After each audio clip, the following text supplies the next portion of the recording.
अस्सलाम वालेकुम साथियों, आप तमाम दोस्तों का एक बार फिर से स्वागत है और इस्तकबाल है हमारे इस यूट्यूब चैनल में।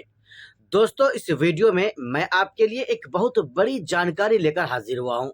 दोस्तों, उस जानकारी में मैं आपको बताऊंगा हर रोज की तरह आज फिर से असदुद्दीन ओवैसी साहब की तरफ से दारुस सलाम में एक जनता दरबार लगा और उस जनता दरबार में तकरीबन सैकड़ों लोगों ने अपनी फरियाद को लेकर वहां पर पहुंचे। दोस्तों, उस फरियाद को लेकर जितने लोग वहां पर अपने अपने फरियाद को लेकर पहुंचे थे, क्या उनकी फरियाद को सुना गया? क्या उनकी समस्याओं को सुनने के साथ साथ हल भी किया गया? दोस्तों, इसके बारे में पूरी जानकारी हम आपको इस वीडियो के अंदर देने वाले हैं। लेकिन उससे पहले आपसे एक छोटा सा रिक्वेस्ट है, अगर आप नए दोस्त हैं हमारे इस चैनल में तो सबसे पहले आप हमारे चैनल को सब्सक्राइब कर लें।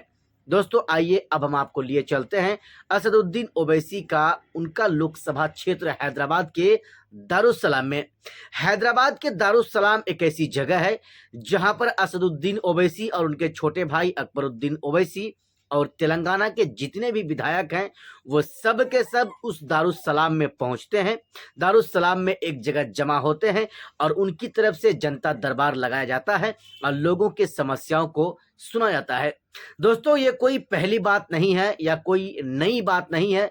ये ओवैसी और उनके विधायकों के लिए काफी और बहुत ज्यादा आम बात है। आमतौर पर आप ऐसे विधायकों को या सांसदों को करते हुए नहीं देखते होंगे, लेकिन असदुद्दीन ओवैसी जनता दरबार लगाते हैं और लोगों के समस्याओं को सुनते हैं।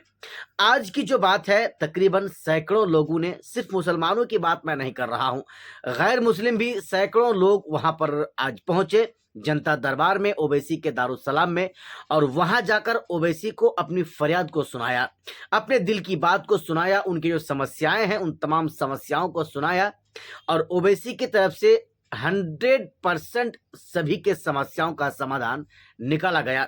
अगर किसी पदाधिकारी से बात करने की जरूरत पड़ती है तो ऐन वक्त में ओवैसी पदाधिकारियों से बात करते हैं और उनके समस्याओं को शट आउट करवाते हैं, खत्म करवाते हैं। दोस्तों, असदुद्दीन ओवैसी एक ऐसी चीज है, एक ऐसी हस्ती है जो वर्तमान में यानी आजकल सबसे ज्यादा अगर वक्फ संशोधन बिल का खिलाफ अगर कोई करता है तो वो ओवैसी ही करता है। पार्लियामेंट के अंदर आप देख लीजिए, अगर बीजेपी की आंखों में आंखें डालकर कोई बोलता है तो वो ओवैसी है। अगर बीजेपी की आंखों में आंखें डालकर उनसे सवाल पूछता है या उनके सवालों का जवाब देने वाला अगर कोई है तो वो सिर्फ ओवैसी है।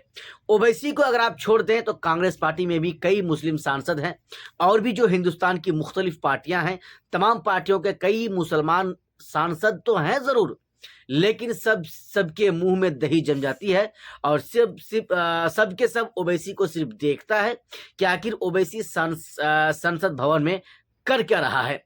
जब ओवैसी बोलता है तो तमाम मुसलमान नेता हों या गैर मुस्लिम नेता, सबके सब अपनी निगाहें, अपनी नजरें फाड़ फाड़ कर ओवैसी को देखता है और ओवैसी की बातों को सुनता है।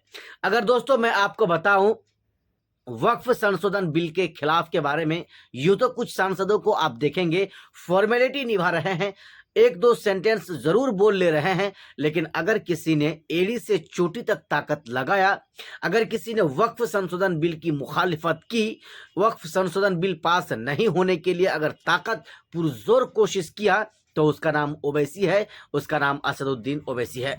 दोस्तों, आप जानते हैं बिहार में विधानसभा का चुनाव हो रहा है इसी साल। महज कुछ ही महीने बच गया है। जैसे जैसे दिन गुजर रहा है, चुनाव का खुमार लोगों के सर पर उठता जा रहा है। ऐसे में एमआईएम पार्टी बिहार में पूरी मजबूती के साथ चुनाव लड़ने की तैयारी में है। सीमांचल के साथ साथ मिथिलांचल और मिथिलांचल के साथ साथ पूरे बिहार में कई ऐसी सीटें हैं जहां पर ओवैसी अपनी नजरें टिकाए रखे हैं। एमआईएम पार्टी अपनी नजरें वहां पर गड़ाए रखी है और उन तमाम विधानसभाओं में अपना उम्मीदवार उतारने के बिल्कुल फिराक में है। वैसे दोस्तों, अगर हम 2020 की बात कर लें तो सिर्फ सीमांचल से ओवैसी के 5 विधायक बने तो जरूर थे, बाद में वो चारों विधायक आरजेडी पार्टी में जाकर शामिल हो गए, लेकिन 5 विधायकों को लोगों ने यहां से जिताकर बिहार विधानसभा के अंदर भेजने का काम किया था। अब 2025 से ठीक 5 साल के बाद, इसी साल कुछ महीने के बाद विधानसभा का चुनाव होना है।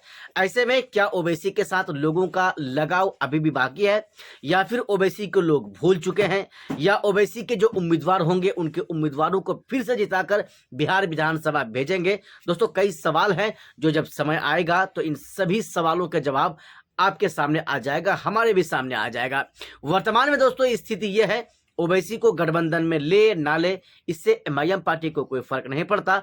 एमआईएम पार्टी पूरी मजबूती के साथ चुनाव लड़ेगी और पूरे बिहार में महागठबंधन और बीजेपी यानी भाजपा को धूल चटाने का काम करेगी। बाकी दोस्तों आपको क्या लग रहा है, मेरी बातों में कितनी सच्चाई है, कितनी जो है पुख्ता ये सच्चाई है, या फिर आप समझ सकते हैं कि कितनी मजबूती है मेरी उन बातों में, मेरे उन सेंटेंस में, कि क्या ओवैसी मुंह की पटकनी महागठबंधन और भाजपा को देने जा रहा है विधानसभा के चुनाव में इसी साल।